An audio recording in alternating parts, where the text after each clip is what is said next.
একজন দর্শক হিসেবে 2026 টি-20 বিশ্বকাপ দেখার কোনো আগ্রহই পাচ্ছি না। যেখানে বাংলাদেশ নেই সেখানে আসলে খেলা দেখার কোনো মজাই নেই, এমনটাই কিন্তু মন্তব্য করতেছেন বাংলাদেশ জাতীয় দলের সাবেক ক্রিকেটার শাহরিয়ার নাফিস।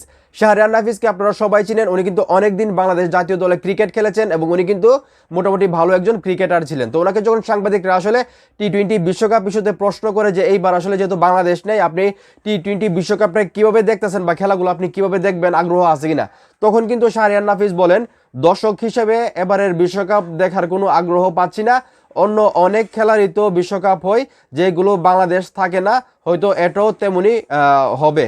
তো যেটা বলতেছে আর কি, যে অনেক এরকম খেলা আছে বা ইভেন্ট আছে যেগুলোতে আসলে বাংলাদেশ খেলে না, সেই খেলাধুলার প্রতি কিন্তু আমাদের বা ইভেন্টের প্রতি আমাদের কিন্তু এরকম একটা আগ্রহ থাকে না দেখার। তো সেইখান থেকে আবার টি-20 বিশ্বকাপে যেহেতু বাংলাদেশ নাই, সিম টু সিম ওই রকমই হবে, আমাদেরও তো এরকম আগ্রহ থাকবে না, দেখলে দেখলাম না দেখলে নাই, এমনটাই কিন্তু জানিয়েছেন আসলে বাংলাদেশ জাতীয় দলের সাবেক ক্রিকেটার শাহরিয়ার নাফিস। তো আমারও কিন্তু সেম অবস্থা, আসলে যদি নিউজ করতে না হয়তো খেলা রিলেটেড, তাহলে কিন্তু আমিও নিজেও বিশ্বকাপ দেখতাম না। যেহেতু এখন আপনাদেরকে আসলে ডিটেলস জানাতে হবে, নিউজটা জানাতে হবে, আমাকেও কিন্তু টি-20 বিশ্বকাপ দেখতেই হবে, কিছু করার নাই। তো এখন এই মুহূর্তে যারা আমার এই ভিডিও দেখতেছেন, এই যে শাহরিয়ার নাফিস বলতেছে যে বাংলাদেশ না থাকার কারণে কোনো আগ্রহই নাই আসলে টি-20 বিশ্বকাপ খেলা দেখার, আপনাদের আসলে কি মনে হচ্ছে? আপনাদের কি আসলে আগ্রহ লাগতেছে টি-20 বিশ্বকাপ দেখার, নাকি বাংলাদেশ না খেলাতে আপনাদেরও কোনো আগ্রহ নাই টি-20 বিশ্বকাপ দেখার?